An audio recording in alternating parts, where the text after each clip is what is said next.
Hi YouTube fam, welcome to Talking Crime. My name is Gina Marie Bova, and this is where I like to come to talk about solved and unsolved true crime cases, true crime facts and stats, and missing person cases that I don't feel have gotten enough attention from mainstream media.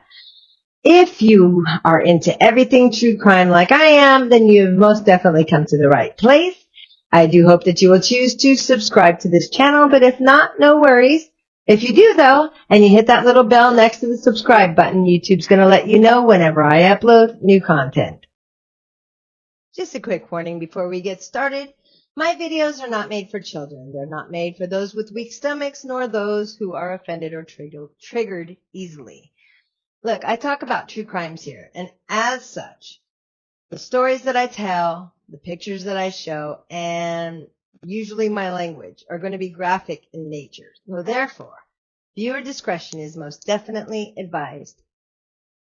Ronald G Simmons was born on July 15, 1940, in Chicago, Illinois. Excuse me, oh my gosh. His parents were Loretta and William Simmons, but he did lose his father before he even turned 3 years old to a stroke. And that was on January 31st, 1943. However, within a year after his father passed away, his mother remarried yet another William, and this time his name was William D. Griffin, and he was a civil engineer for the U.S. Army Corps of Engineers. Now, the Corps moved Griffin to Little Rock, Arkansas in 1946, which is the first of several transfers that would take the family across central Arkansas over the next decade. Now, I don't know a whole lot about Ronald's childhood. What I do know is when he was 17 in 1957, Simmons dropped out of school and joined the U.S. Navy. While stationed in Washington State, which is where they first sent him, he met a lady named Bersabi Rebecca Ulibarri, and I hope I pronounced that correctly. They ended up moving back to New Mexico, and that's when he married her on July 9th, 1960. He left the Navy a few years later and then joined the U.S. Air Force. Over the next 18 years, Simmons and Ulibarri had 7 children together. By the time Simmons retired in 1979, he had accumulated several awards for his military service. He had received the Bronze Star Medal. He received the Air Force Ribbon for Excellent Marksmanship, and he also received the Republic of Vietnam Gallantry Cross. As far as his career goes, he was exceptional. As far as being a family man, husband, and father, not so much. In 1981, allegations surfaced that Simmons had been sexually abusing his daughter, who was 17 years old, and that he had fathered her child.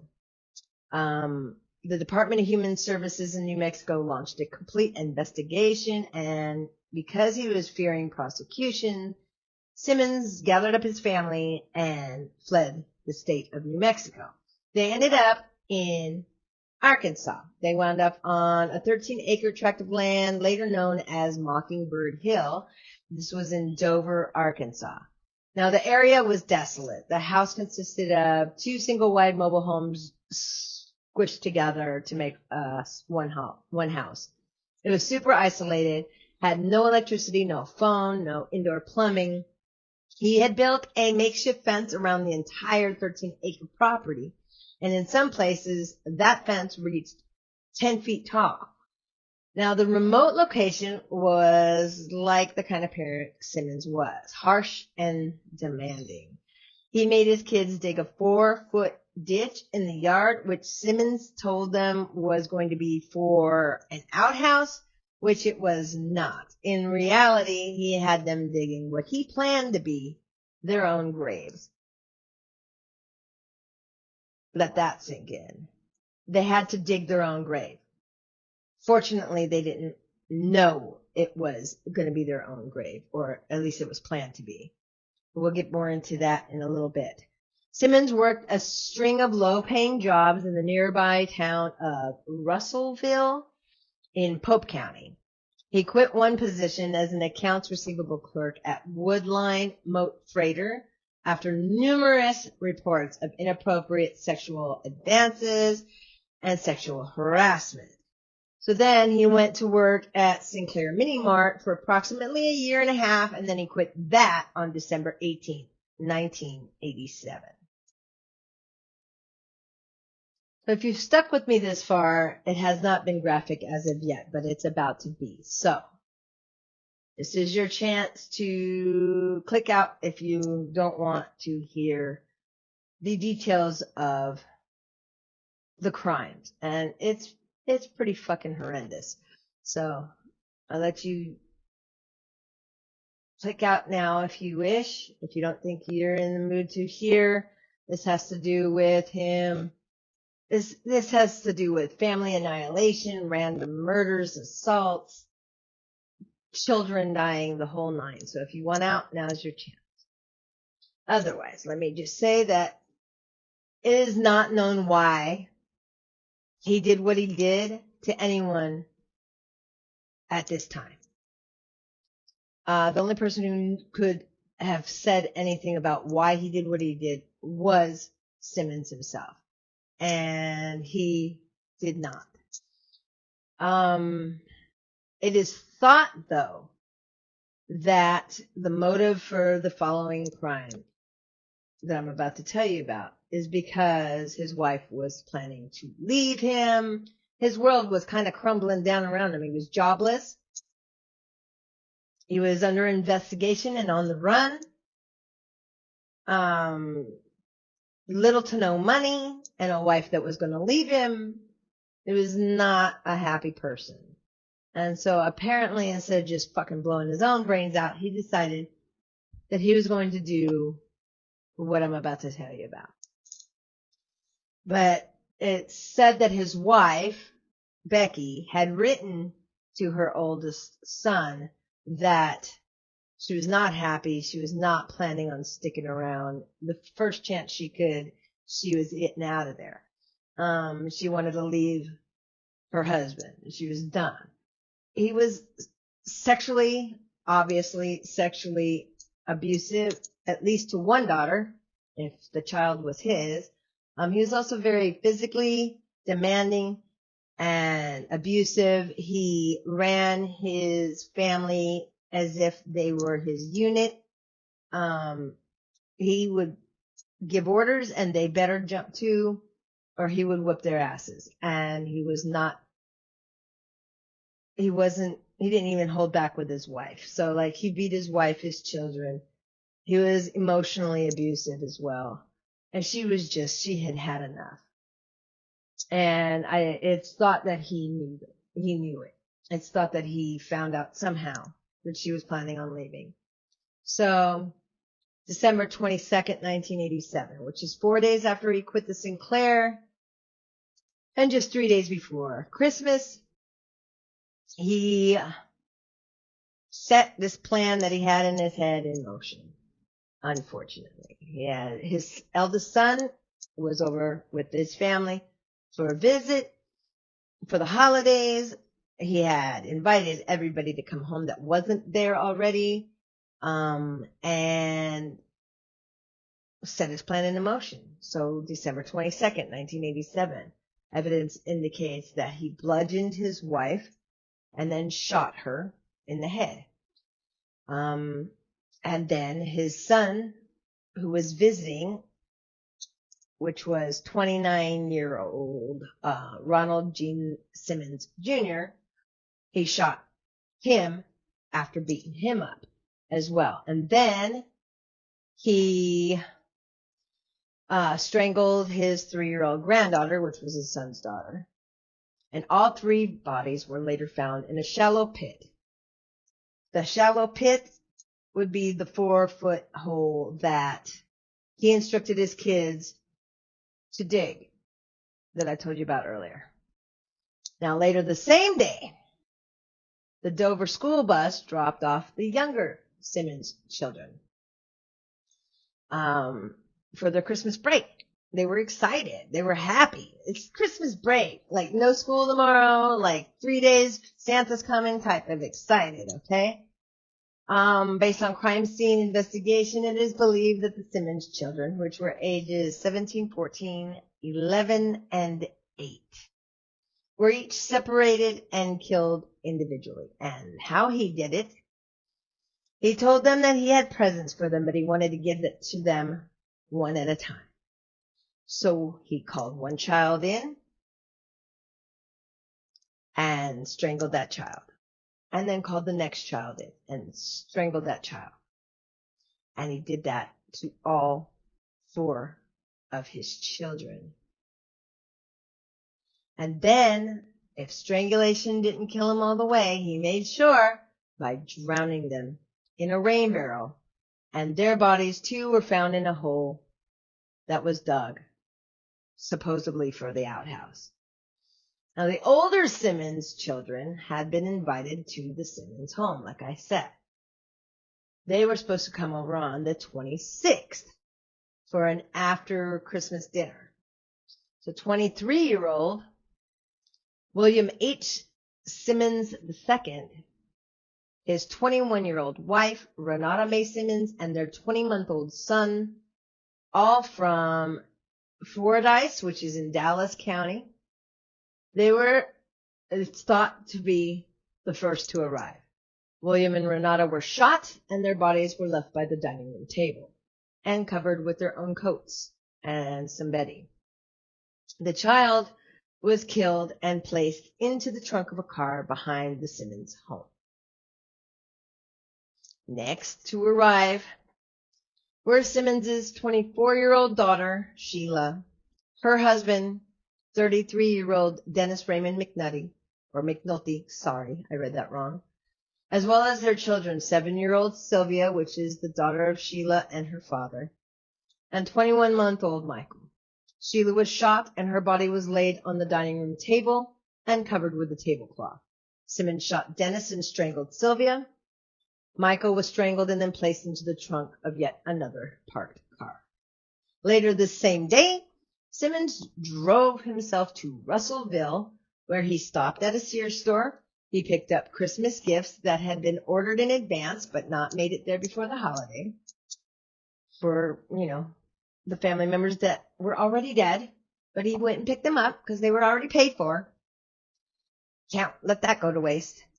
And then later that night, he drove to a private club in Russellville and got drunk.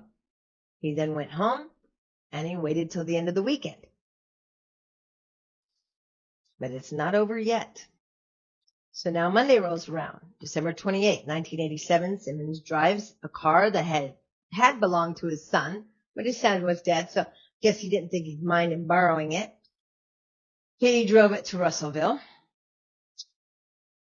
He purchased a second gun from Walmart. His next stop was the Peel, Eddie and Givens law firm. Not quite sure why he picked there, but there had to be some kind of reason in his fucked up brain. After he entered the building, Simmons shot and killed the receptionist and secretary. Her name was Kathy Cribbins Kendrick. He next went to the Taylor Oil Company, where he shot and wounded a Rusty Taylor, who was the owner of the Sinclair Mini Mart, where he had worked and then quit, if you remember. And then he shot and killed J.D. Chafin, whose nickname was Jim. He was a fireman and part-time truck driver for Taylor Oil. Simmons shot at and missed another employee before he left that building. And then he went to the Sinclair Mini Mart, where he shot and wounded Roberta Woolery and David Saylor. Or Salyer. I'm not sure how to pronounce that. His last stop was the Woodline Motor Freight Company. Simmons located his former supervisor, Joyce Butts, and wounded her in the head and chest. He then took worker Vicki Jackson at gunpoint into the computer office and advised her to call the cops. Simmons allegedly told Jackson, "I've come to do what I wanted to do. It's all over now. I've gotten everybody who wanted to hurt me. I got them back. and then he surrendered without incident to the Russellville Police Department when they showed up. Simmons decided not to speak after he was arrested, and prior to going to trial, Simmons was sent to the Arkansas State Hospital in Little Rock in Pulaski County for a competency evaluation by staff psychiatrist Dr. Irving Quo. Quo found Simmons to be sane and capable of standing trial. Robert E. Irwin and John Harris were appointed by the court to represent Simmons. The prosecuting attorney was John Bynum. Jury selection for the first trial took less than 6 hours.